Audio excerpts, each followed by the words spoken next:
Hey everyone, Theme Park DNA here. Got another unboxing video today. I have another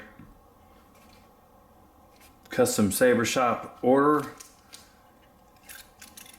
that I wanted to unbox for you today. Let's jump in. I have 3 orders from the custom Saber Shop that I haven't opened yet. So we'll find out which one this is, because 2 of the boxes are exactly alike.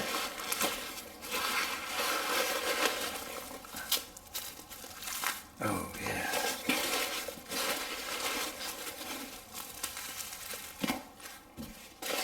All right.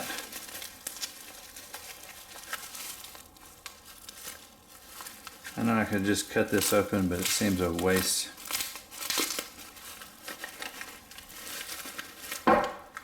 Alright, I got several things in this order.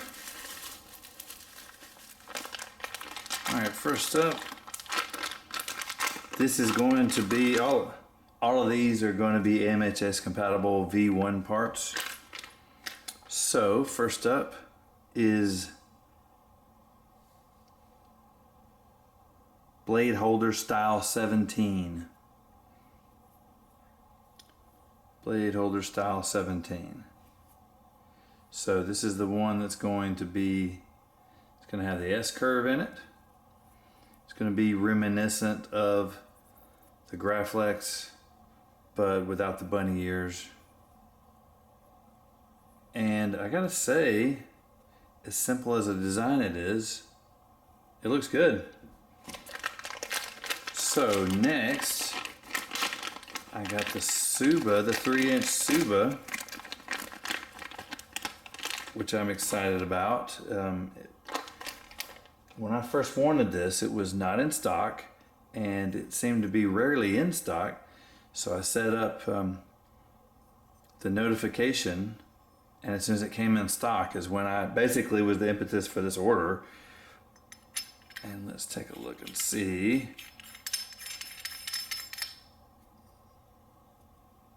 Wow.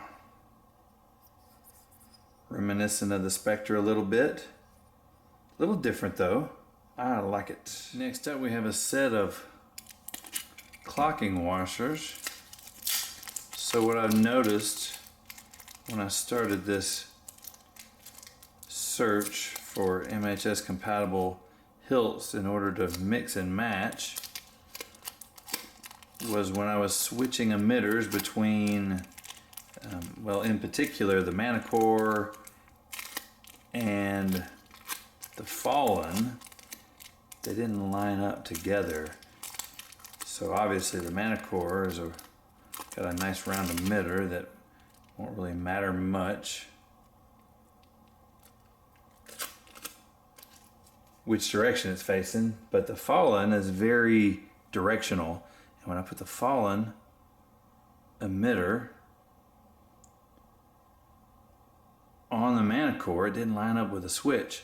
So I ordered a set of these clocking washers, and this should provide, well, it should act just like a shim to layer in inside. Yep, works perfect. In order to add a little, well, take away some length, to maybe you can line that up a little better. Alright. Next up is this male-female converter. So you've got male threads on one side, female on the inside on the bottom, and you can basically convert and put a male and a male together using this. Got a very Guardian kind of Obi-Wan look to it, and I just got it because I thought it was interesting looking. Next up, I got an MHS flat style heatsink. I needed an extra heatsink, and so I just picked it up. Pretty simple stuff. Here's a flat heatsink that screws into the LED module.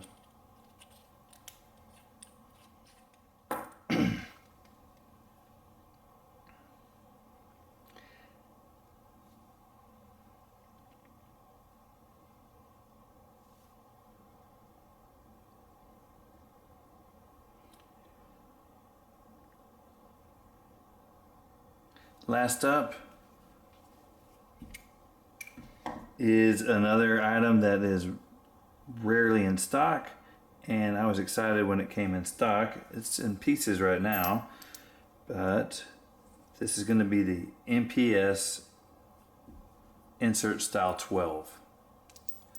And I'll put it together for you and show you, but essentially it will convert any MPS, which was the Custom Saber Shop's vernacular for multiple pommel system. It still works with the MHS1 compatible hilts. Alright, here we've got the MPS Insert 12 put together, and the insert basically adds a D-ring to it. So if you're wanting to customize your saber and you really want the old school aesthetic of having the D-ring, then this is the one for you. So in my excitement in ordering this, it being in stock, I forgot to order the flat spring washer that holds it inside the insert. Here's another pommel I've reviewed previously with a different insert, and you can see inside there it's a spring, it's a flat spring washer. Without taking that out and replacing it, I have another Custom Saber Shop pommel. I'm just going to drop this into to show you. Alright, I'm just going to put this in here to show you what it looks like,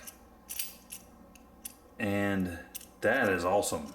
So not only can you add a D-ring to any TCSS pommel, but this gives you the flexibility to add some kind of attachment. If you happen to have a saber that doesn't have a CoverTech wheel and you really just don't like the CoverTech wheel, you don't like how it feels or looks, or you're just looking for an inexpensive way to add an attachment, this is a great way to go. Pick out a pommel that you like from the TCSS, get this insert, and now not only can you add it to a particular saber, but you can swap it for any saber. Add a D-ring to any saber that's MHS compatible. So I like that. Next order, I'll be getting some more of those flat washers.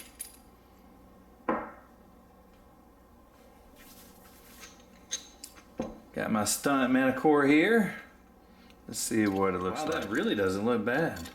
I bought these just because I needed some that would be inexpensive. These were like $8.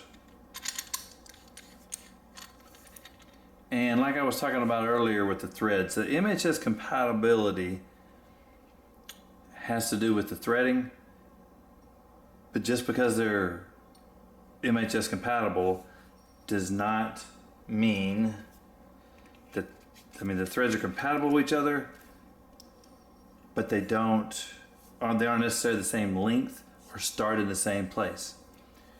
So if that's not a big deal, leave it like it is. You can see my AV switches here. It's not quite lined up, but got a good fit. There's a slight gap. It's not a big deal. Same thing down here. See what happens when we drop a couple of these clocking washers in here.